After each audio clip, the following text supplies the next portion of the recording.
The world watched quietly. The Global Unity Summit in Geneva had brought together the most influential figures on the planet: presidents, generals, peacekeepers, and for the first time, Captain Ibrahim Traoré of Burkina Faso was among them, invited to share the stage with global leaders like Barack Obama, Angela Merkel, and Ban Ki-moon. Some questioned his presence. Too young, too bold, they said. But when Traoré stepped onto the softly lit stage in his green uniform, the entire hall fell silent.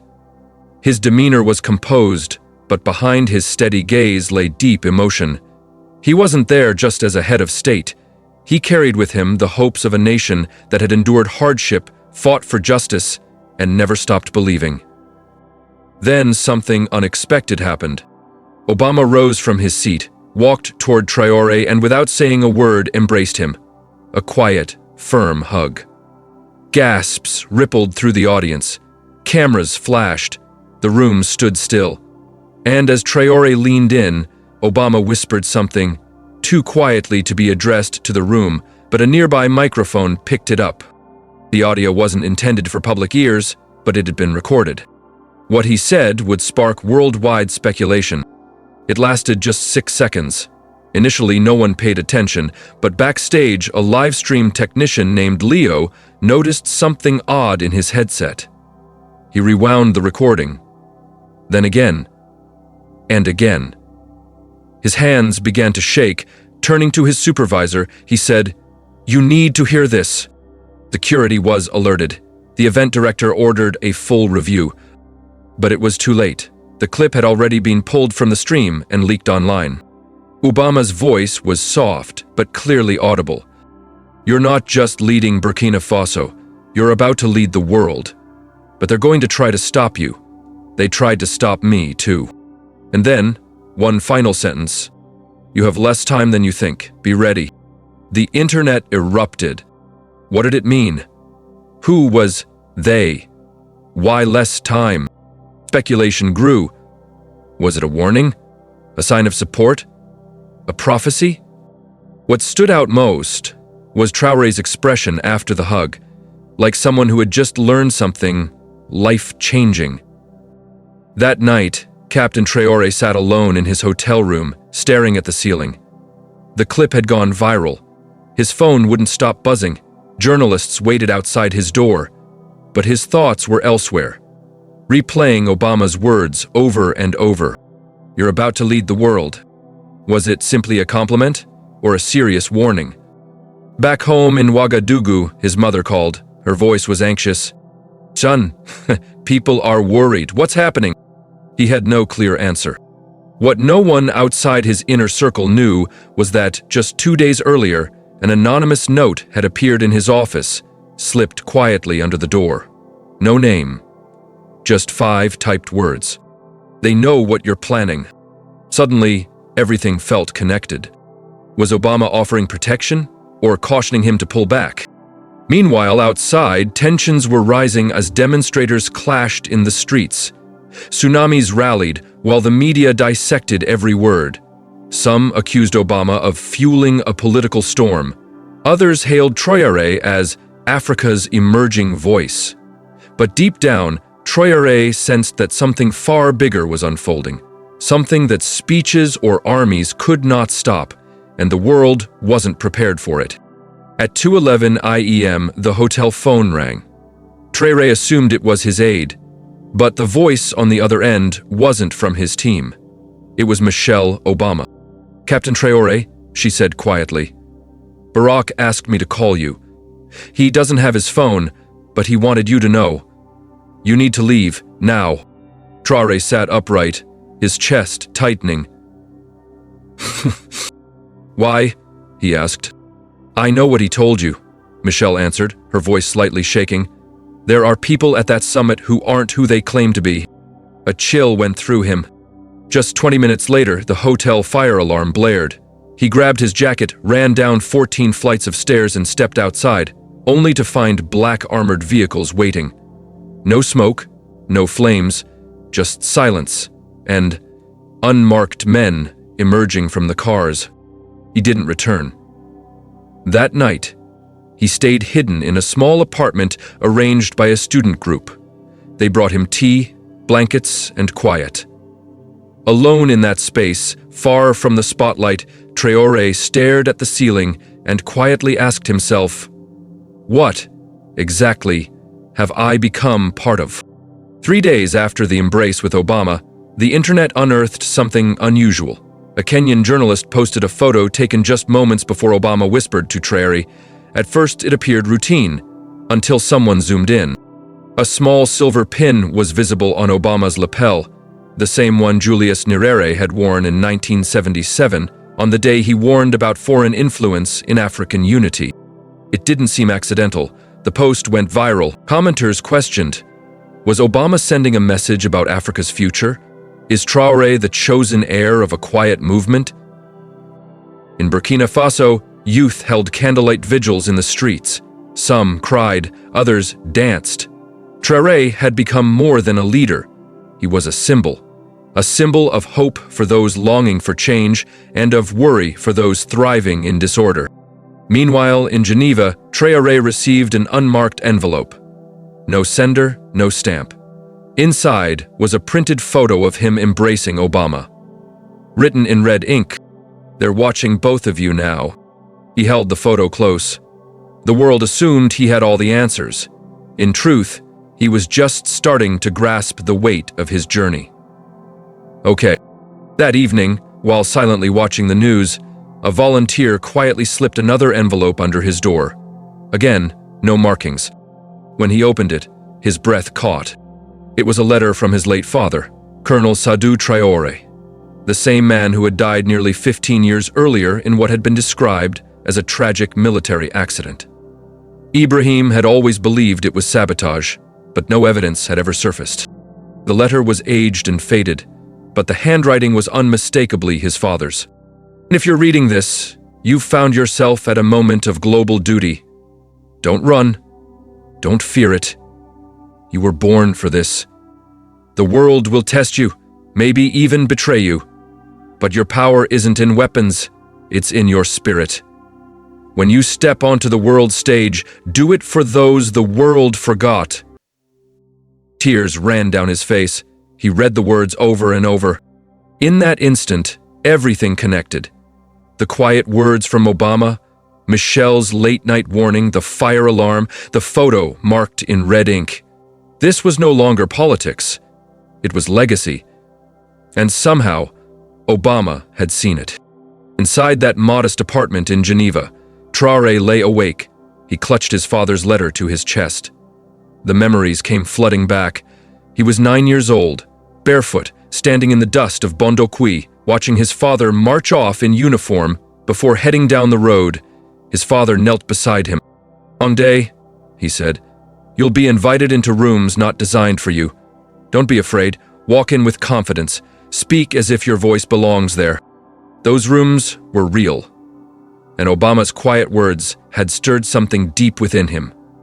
What once felt like a dream of justice, unity, and an Africa that stood with dignity had become a responsibility.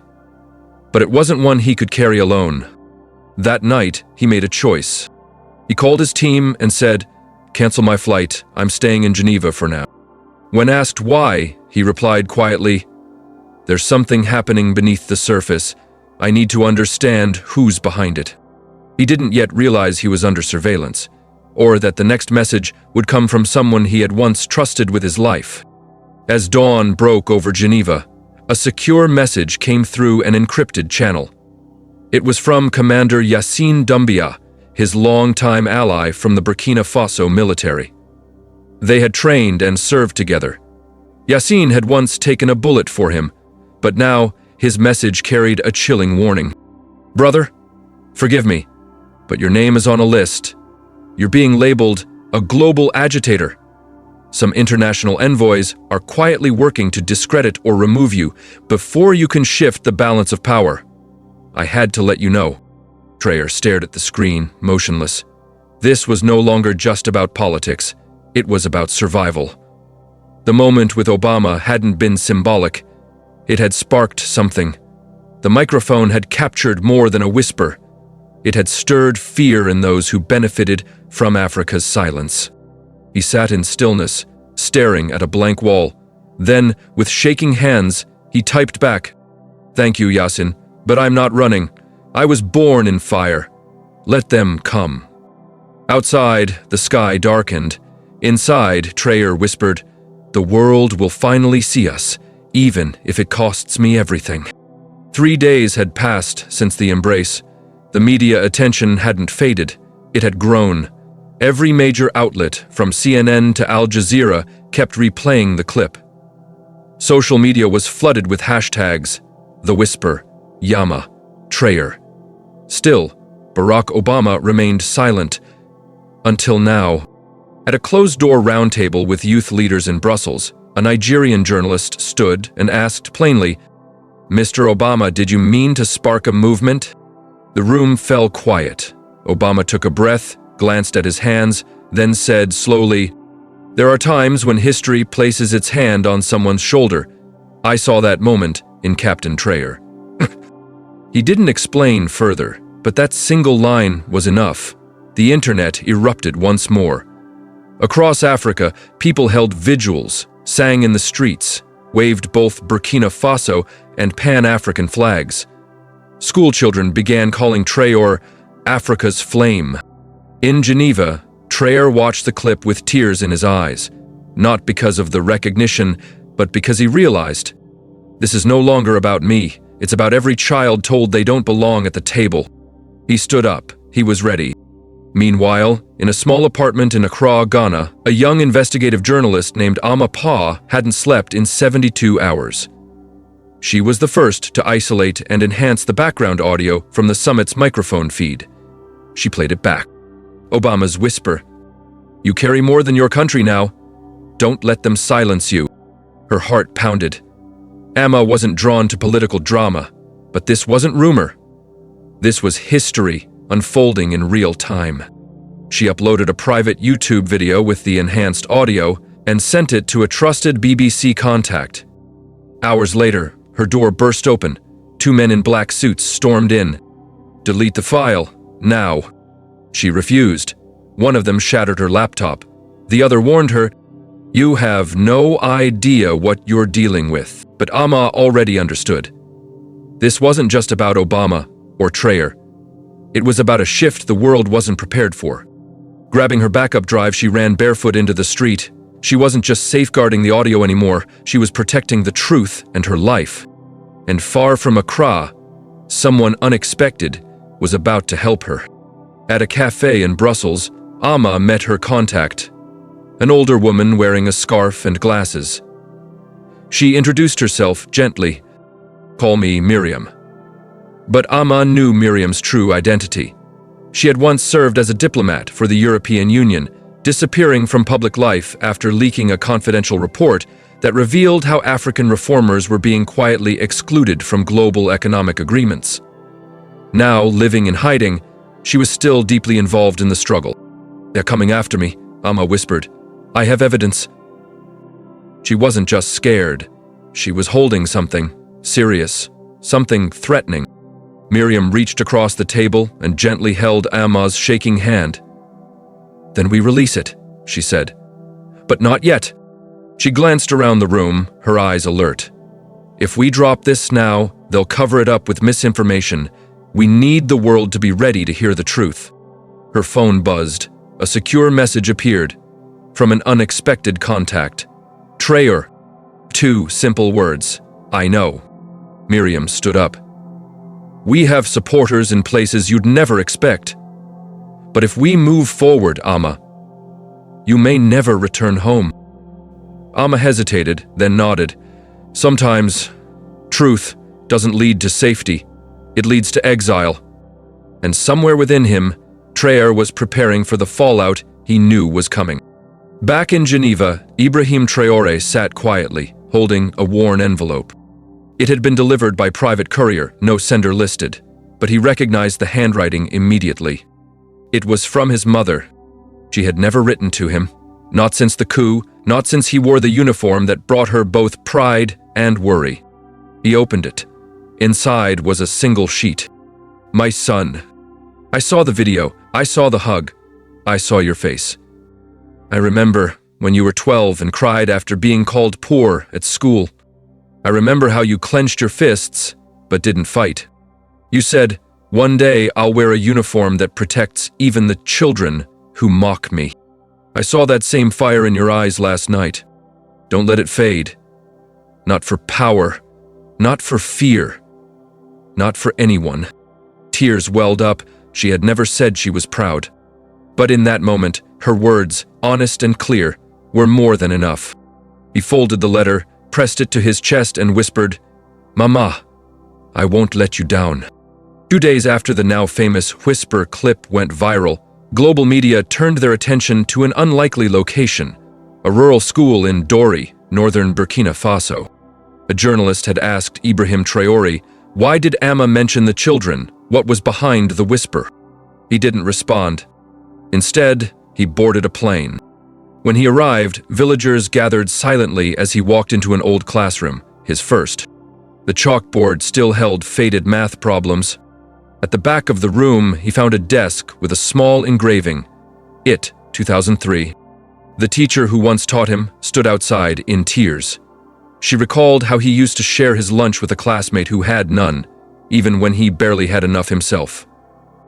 Now the world was asking, was the hug really just political, or was it something more? Amma's quiet words echoed, "You carry more than your country now." Back in Washington, a newly uncovered classified memo began circulating. It was titled, Traoré's Youth Project, unfunded but monitored. The United States had been tracking him well before the summit. But why? And what exactly was the project President Obama had hinted at? The truth was about to surface. Late that night, Amma and Miriam sat quietly inside a dimly lit safe house in Geneva. A small flash drive blinked in a laptop. On screen, a leaked video began to play, a confession from inside a U.S. intelligence agency. The speaker, a former advisor with a blurred face and altered voice, stared into the camera. "I was assigned to monitor Captain Ibrahim Traoré after the coup, not because he posed a threat, but because he was different. He didn't seek power, he sought healing. He launched a covert initiative to create African-led education systems, independent of Western control. His goal was to teach a new generation to think beyond conflict and foreign aid." The advisor paused before continuing. Obama found out. He said, "If Traoré succeeds, history will remember him more than any modern president." Amma's hands trembled. This wasn't just a political strategy. This was something transformative. And suddenly, Obama's whispered words weren't warnings. They were encouragement. The embrace wasn't a signal of concern. It was a symbolic passing of responsibility.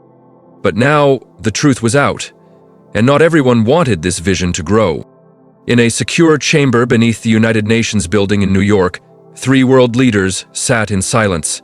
A large screen cycled through news coverage from around the world. All of them showed the same photo, Obama embracing Traoré, the whispered moment looping on repeat. A 4th man entered, an African diplomat. He placed a mobile phone on the table. "He's ready." The line clicked open.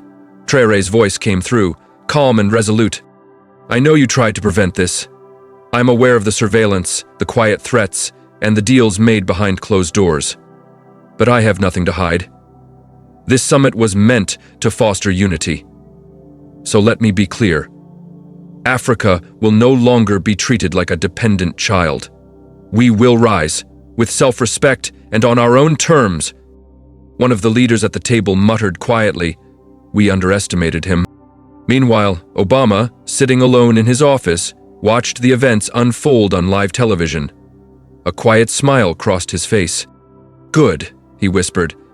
"Now the world is finally listening." This time, the world didn't shift in fear, but in hope. 3 days after the summit, a sealed brown envelope arrived at the African Union headquarters. No name, just a symbol, the number 44. Inside was a handwritten note, in Obama's handwriting. It read, "To the people of Burkina Faso, I have met many leaders, but this one, He carries not just a flag, but the weight of colonization, the dreams of shoeless children, and the spark of a better future. The continent, long unheard, had finally found its voice. I leaned in and whispered to him, "You are the one we've been waiting for, the one they feared because you cannot be bought."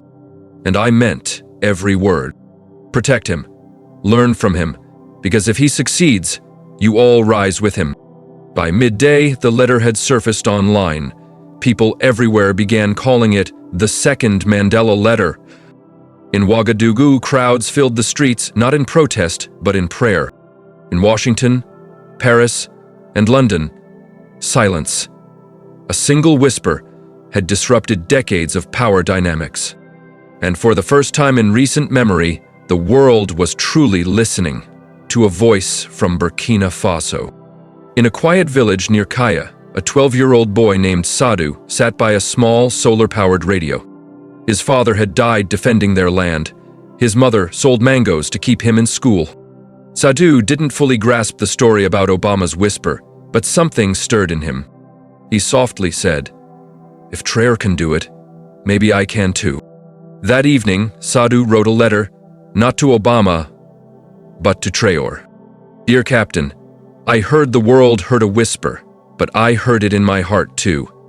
I want to grow up and fight, not with weapons, but with books. Can you help us build a school so we don't have to keep dreaming in silence?" 2 weeks later, a white truck arrived in his village. On its sign, a sign read, "Burkina Children First, the Sadou School Project." It wasn't just a whisper anymore. It had become action. And across Africa, a quiet awakening had begun. Months later, on a rainy morning in Ara, Traoré sat on a bench beneath a tree. He was visiting a youth program, no stage, no cameras, just children with eager eyes. A little girl handed him a notebook. On the cover, a drawing of Obama hugging Traoré. Below it, the words, "You are the one." He smiled gently, wiping away a tear. From behind, someone counted down, "We're live in 3, 2. A camera blinked on, and Traoré spoke to the world. "I didn't come here to be worshipped. I came because Africa has always been ready. They tried to silence our voice, but now you've heard the whisper. You've felt the truth. If it moved you to tears, you're human. If it sparked a dream, then you are African." He paused, his voice catching. "Don't follow me, walk beside me. Let's create a future where whispers are no longer needed, because the world finally listens." If this story touched you, even a little, don't just scroll away. Drop a comment below. What do you think Obama whispered? Like this video if you believe Africa deserves to write its own story. Subscribe so you never miss the stories others try to silence. And remember, sometimes a whisper is louder than a scream.